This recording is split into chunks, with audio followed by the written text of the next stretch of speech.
There were many thousands of them. War criminals. Das waren absolut ganz normale Menschen, die überhaupt in keiner Weise sich irgendwie unterschieden haben. Their deeds made them different. And their organization. Für mich ist die SS das schrecklichste Wort, die schrecklichste Instanz und wenn es um Personen geht, die schrecklichsten Unmenschen auf dieser Welt. Denn die SS ist für mich gleichbedeutend mit einem Henker, der mit einem Beil hinter dir steht und dir jeden Moment den Kopf abschneiden kann. Their vocation was mass murder.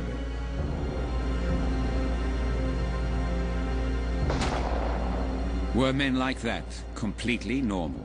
Nicht Hitler, Göring, Goebbels, Himmler und alles, wie sie hießen, haben mich verschleppt und geschlagen. Nein, es war der Schuster, der Nachbar, der Kreisler, der Milchmann, der Postmann, die haben eine Uniform bekommen, eine Binde bekommen und eine Haube und einen Totenkopf haben und da waren sie die Herrenrasse. Justus Liebig High School in Darmstadt, southwestern Germany, March 1942. Halfway through the war, the senior form were taking their final exams. One student was very well prepared. He chose as his essay topic, The Liberation of Germany from the Chains of the Treaty of Versailles by Adolf Hitler.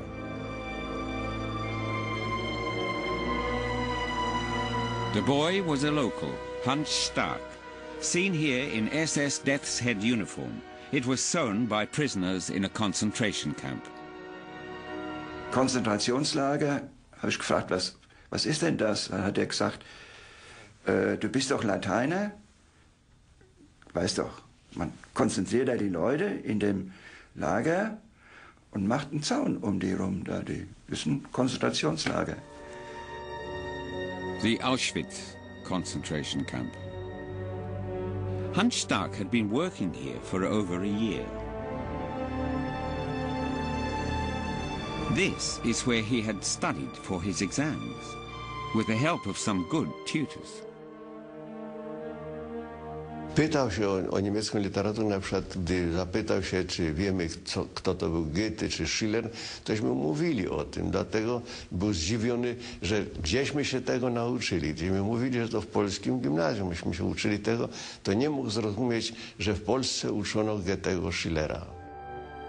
Hans Stark came from a poor family. They wanted to make something of themselves.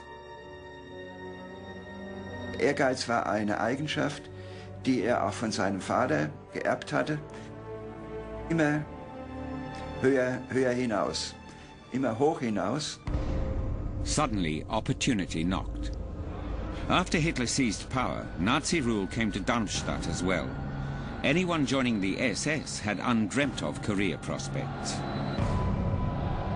Mein Vater freute sich, dass er Bekannten und Verwandten seinen Sohn vorführen konnte als Angehöriger der SS, einer Eliteeinheit des Führers, und hat damit wohl auch Bewunderung erzeugt. This SS propaganda film illustrates what young people were supposed to admire. Uniforms, marching, obedience. Ich war natürlich auch stolz drauf. Ich war mal mit ihm im Kino. Und dann haben mich am nächsten Tag meine Klassenkameraden gefragt, wer war denn der, mit dem du da im Kino warst? Und da hab ich gesagt, das war mein Bruder. Haben die gesagt, After passing his final exams, Hans Stark returned to a place he didn't talk about at home. There was a reason for his silence. To bardzo często bił więźniów dlatego że widzieliśmy go przy karnej kompanii, bo on był często i blokführerem na bloku 11, gdzie rozstrzeliwano więźniów. Więc widzieliśmy go, że był jednak brutalny, tak samo jak wszyscy inni. Nawet bym powiedział, że chciał się popisywać, że mimo, że jest młody, to jednak jest pełny sile, pełnym jakimś takim SS-manem. The roof of the gas chamber in the Auschwitz main camp, where Hans poured in the poison crystals.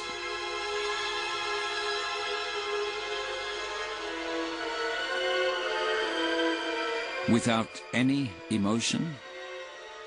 Rozstrzeliwany wraca, to milczał cały czas i powiadam, najpierw mył ręce, potem siadał za biurkiem, chociaż nie palił papierosy, zaciągał papieros, znaczy papierosa palił, ale 2-3 razy takie tak zwane cugin, no, zaciągał się i wychodził, nic nie rozmawiał.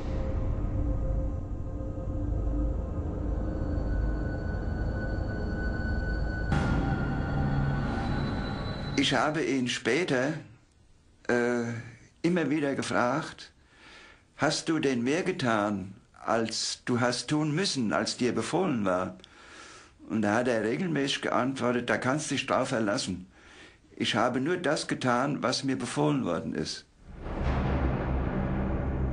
For the men who wore this uniform, an order was always right.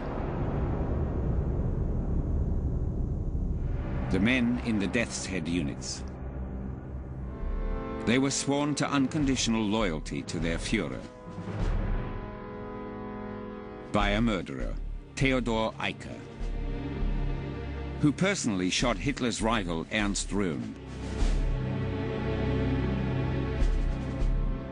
War immer gleich kalt und ich möchte wohl sagen brutal. Eicher made Dachau a model camp, that is, a prison for alleged enemies of the state and so-called racial inferiors. Rudolf Kalmar remembers his arrival at the camp. What disturbs us most deeply is the helplessness, the complete impotence, the feeling of being at the mercy of anyone who comes along, without the elementary right to be considered a human being. In Dachau, the right to kill was routine. Wer schon mal einen ermordet hat, der merkt, wie das geht, der weiß, wie das geht, der weiß, wie das ist, wenn einer stirbt, welche Qualen er hat, der gewöhnt sich dann auch an die Qualen. The torment of the victims. This service is the highest honor, said Theodor Eicher, inspector of the death's head units. His instructions for guards on duty demanded toughness, both on themselves and on the so-called enemy. Meeting a transport. Disorderly is wrong, orderly is correct.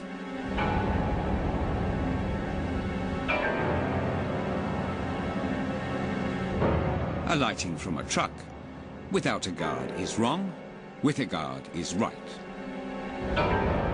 In theory and in practice.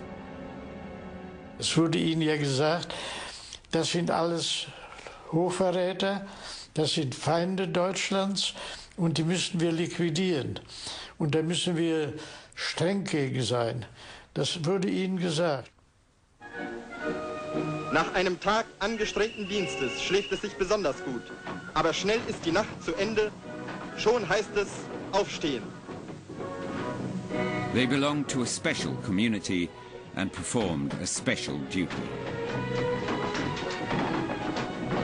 A duty that, in the beginning, few could comprehend. The propaganda worked.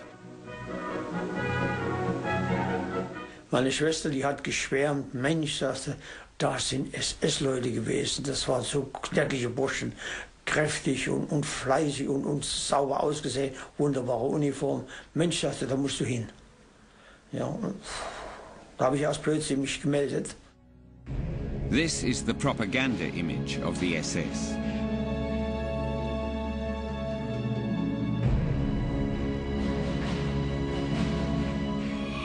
The reality was very different. In a concentration camp, an SS man was a jailer.